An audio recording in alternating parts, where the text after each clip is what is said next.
You know that feeling, right? That horrible sinking feeling when you're driving along and then nothing. The engine cuts out, the car just glides to a stop, and boom, you're stranded.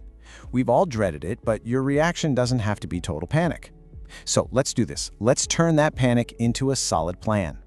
Over the next few minutes, we're going to build a really simple step-by-step guide so you can handle a car breakdown with total confidence.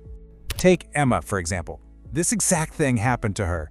One minute she's navigating a busy street, and the next, her car just dies. You can just imagine it, can't you?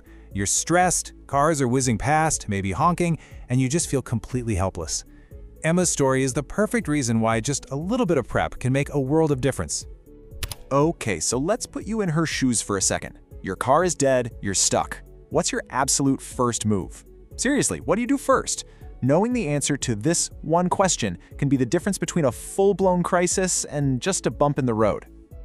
All right, the very first step is all about knowing what to say, because when you're stressed out, finding the right words can be tough.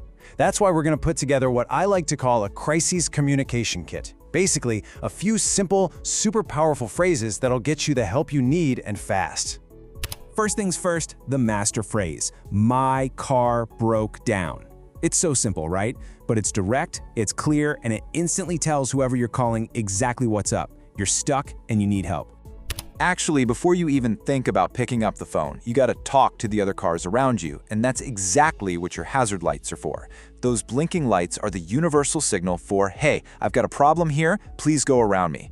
Quick exercise. Picture right now where that little red triangle button is in your car. Knowing exactly where it is by instinct is so important. Okay, so if it's pretty obvious your car isn't going anywhere on its own, the next key phrase you're gonna need is, "I need a tow truck." Using this specific term, make sure the right kind of help is on the way to get your car to a mechanic.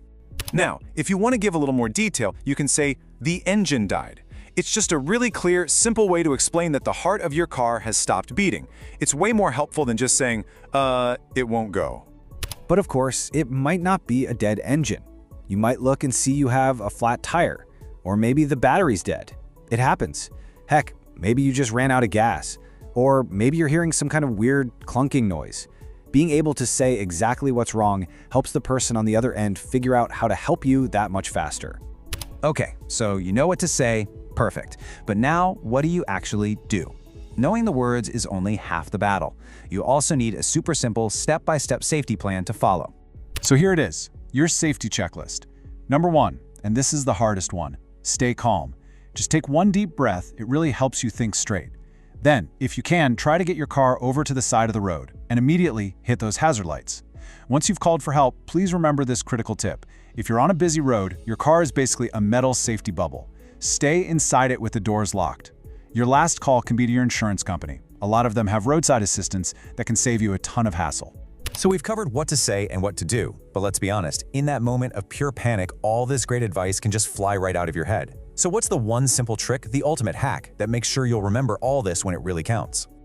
I mean, let's get real. When you're stressed, cars are flying by, trying to recall a checklist from memory, it's practically impossible. Your brain is in fight or flight mode, not let's calmly recall that helpful list mode. So what's the workaround? The solution is just beautifully simple. You don't have to remember it, you just have to read it. By making a little emergency phrase card ahead of time, you're basically taking the pressure off your brain and putting it all onto a simple piece of paper. So, what do you write on this magic card? Keep it super simple.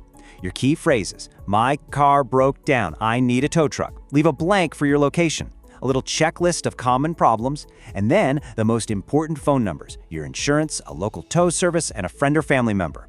Just write this down, stick it in your glove box, and forget about it. It's your script for when you're too flustered to think. So let's just step back and look at the huge change here.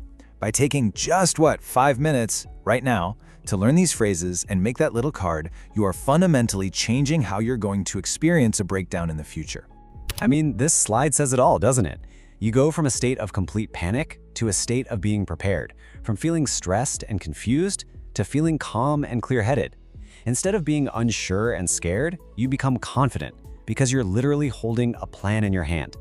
That's the incredible power of trading a few minutes of prep now for hours of potential stress later. So we've seen how a tiny 1-minute plan, literally just writing a few things on a card, can totally transform one of the most stressful situations you can have on the road. And that kind of leaves us with one last thought. What other parts of your life, big or small, could be made so much better with a simple, pre-written plan?